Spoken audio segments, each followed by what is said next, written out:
अस्सलामुअलैकुम वरहमतुल्लाहि वबरकातुहू। मोहतरम प्यारे नाज़रीन कराम, उम्मीद करता हूँ कि आप खैरियत और आफियत से होंगे। मेरे दोस्तों, आज मैं आप लोगों के सामने झूठ कब कब बोलना जायज़ है, झूठ कब कब बोल सकते हैं। मेरे दोस्तों, तो आइए आप वीडियो में बने रहे और बीच में कहीं भी स्किप ना करें। और मेरे इस चैनल को अगर आपने अभी तक सब्सक्राइब नहीं किए हैं तो मेरे इस चैनल को ज़रूर सब्सक्राइब कर लें, वीडियो को लाइक और शेयर ज़रूर करिए। तो मेरे दोस्तों, आइए, झूठ बोलना कब कब जायज़ है, शरीयत हमें इस चीज़ के लिए इजाज़त देती है या नहीं देती है, और देती भी है तो वो कौन सा वक्त है कि जिस वक्त पे आप झूठ बोल सकते हैं। तो मेरे दोस्तों, आइए, पहला नंबर, जंग के मैदान में अगर आप दुश्मनों के सामने हैं और जंग हो रही है, लड़ाई की तैयारी है मेरे दोस्तों, तो ऐसे में आप दुश्मनों के सामने इस तरह के अल्फाज कह सकते हैं कि हमारे पीछे एक बहुत बड़े लश्कर आ रहे हैं, यानी बहुत बड़ा काफिला आ रहा है, एक बहुत बड़ा काफिला आ रहा है जिसमें काफी लश्कर है और सारे फौज वो हमारे पीछे पीछे आ रही है। तो मेरे दोस्तों, इस अंदाज से अगर आप दुश्मन को हराने के लिए, दुश्मन को शिकस्त देने के लिए अगर आप इस तरह के अल्फाज बोलते हैं तो मेरे दोस्तों, ऐसे अल्फाज बोलना यानी इस तरह के झूठ बोलना शरीयत हमें इजाजत देती है, आप झूठ बोल सकते हैं। दूसरे नंबर पे,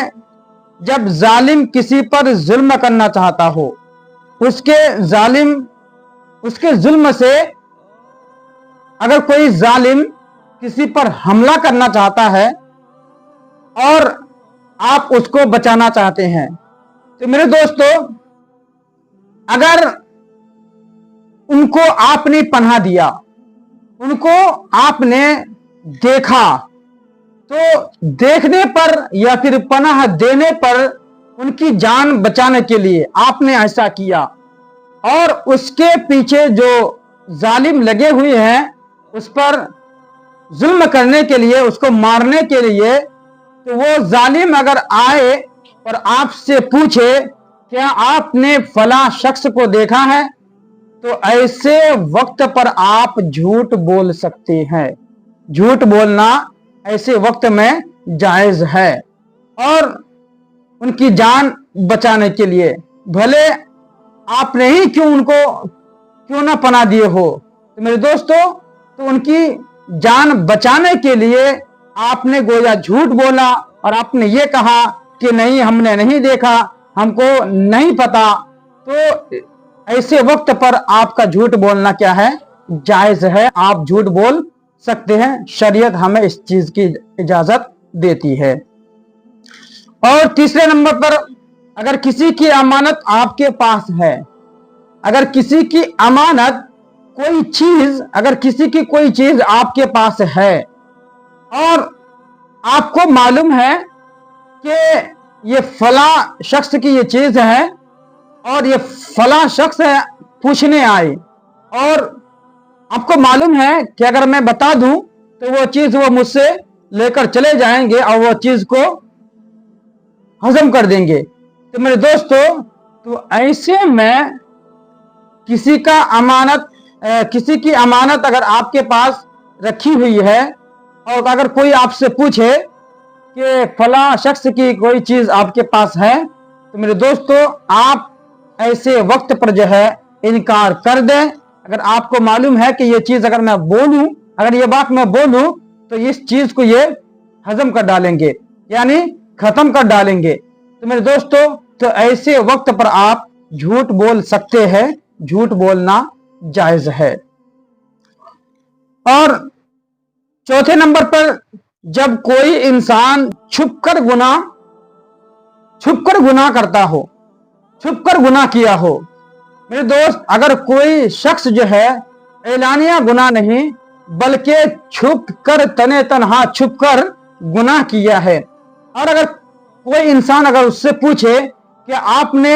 ये फला काम किया है, ये गुनाह का काम किया है, तो मेरे दोस्तों, तो आप ऐसे वक्त में आप ये कह दें कि हमने ऐसा काम नहीं किया है, क्योंकि एक गुनाह करना तो गुनाह ही है, ऊपर से गुनाह का इकरार करना, गुनाह का जाहिर करना, ये डबल गुनाह है। तो मेरे दोस्तों, आप जो है ऐसे वक्त पर जो है इनकार कर दे, आप कह दे कि हमने ये काम नहीं किया है। और 5वें नंबर पे, जो मुसलमान के दरमियान सुलह कराना। अगर कोई शख्स है वो आपस में लड़े हुए हैं, उन दोनों के दरमियान लड़ाई है, झगड़ा हो गया है, बातचीत चालू नहीं है, बातचीत बंद है, तो मेरे दोस्तों, मिसाल के तौर पर मान ले कि एक जैद है, दूसरा खालिद है, तो मेरे दोस्तों, आप जो है आप जैद के पास जाए और जैद से आप ये कहे कि भाई जैद, उनसे आप सलाम करे, कलाम करे, मुसाफा करे। उसके बाद आप जैद से ये कहें कि भाई जैद, खालिद भाई ने आपकी बड़ी तारीफ करी है और आपको उन्होंने सलाम भी कहा है और आपकी वो बहुत तारीफ करते रहते हैं। तो मेरे दोस्तों, गोया इन दोनों के दरमियान तो लड़ाई है, झगड़ा है, लेकिन आप इस अंदाज से उसको जाके बोल रहे हैं कि फला ने आपकी तारीफ किया है और आपको सलाम कहा है। आप जैद के पास गए और इस तरह के अल्फाज उनको बोले। उसके बाद फिर आप खालिद के पास गए, खालिद के पास जाकर आपने खालिद से ये कहा, सलाम कलाम के बाद खालिद से कहा कि खालिद भाई, जैद जो है ना, माशाअल्लाह, उन्होंने आपको सलाम भी कहा है और वो आपकी बहुत तारीफ करते हैं। तो मेरे दोस्तों, तो इस तरह से दोनों शख्सों के पास जाकर आप झूठी तारीफ करें, इस तरह के झूठ बोले दोनों को आपस में मिलाने के लिए, तो मेरे दोस्तों, तो सुलह कराना झूठ बोलकर ये आपके लिए जायज है। ऐसे वक्त पर आप झूठ बोल सकते हैं। अगर आप झूठ बोलेंगे तो इस झूठ पर कोई गुनाह आपको नहीं मिलेगा, बल्कि आपको उल्टा सवाब मिलेगा, आपको नेकी मिलेगी। मेरे दोस्तों, और 6ठा नंबर, बीवी को खुश करने के लिए, बीवी को खुश करने के लिए, अक्सर बीवियां होती हैं, लेकिन बीवी को खुश करने के लिए आप एग्जाम्पल ले ले, आप मार्केट गए, बाजार गए, बाजार से अपनी वाइफ के लिए आपने कुछ कपड़े खरीदे या फिर कोई चीज खरीदा, खरीदने के बाद आप घर ले आए। घर ले आने के बाद अगर बीवी आपसे पूछे कि ये चीज आपने कितने के लाए हैं, अगर उस चीज की कीमत अगर कम है और आपने थोड़ा बढ़ा चढ़ाकर ज्यादा बता दिया, तो मेरे दोस्तों, थोड़ा बढ़ा चढ़ाकर ज्यादा बता दिया, मकसद आपका यह है कि मेरी बीवी मुझसे खुश हो जाए, यानी उसको खुश करना मकसद हो, तो मेरे दोस्तों, तो ऐसे वक्त पर आप झूठ बोल सकते हैं। इस झूठ की भी पकड़ नहीं होगी, क्योंकि दोनों मियां बीवी के अंदर मोहब्बत बरकरार रहे, दोनों आपस में खुश रहे। बीवी को खुश रखने के लिए अगर आपने इस तरह का झूठ बोला है तो ये झूठ बोलना आपके लिए बिल्कुल जायज है। मेरे दोस्तों, तो ये कई जगह है जो आप झूठ बोल सकते हैं और शरीयत इस चीज की इजाजत देती है। बाकी जगहों पर तो झूठ बोलना बहुत बड़ा गुनाह है। मेरे दोस्तों, झूठ बोलना बहुत बड़ा गुनाह है और झूठों पर अल्लाह की लानत है। मेरे दोस्तों, ये कुछ ऐसे लम्हात है, कुछ ऐसे वक्त है जहां पर झूठ बोलने की गुंजाइश है। तो मैं उम्मीद करता हूं कि आपको सारी बातें समझ में आ गई होगी। अगर आपको सारी बातें समझ में आ गई है तो मेरे इस चैनल को जरूर सब्सक्राइब कर ले, वीडियो को लाइक और शेयर जरूर करें। अस्सलामु अलैकुम व रहमतुल्लाहि व बरकातहू।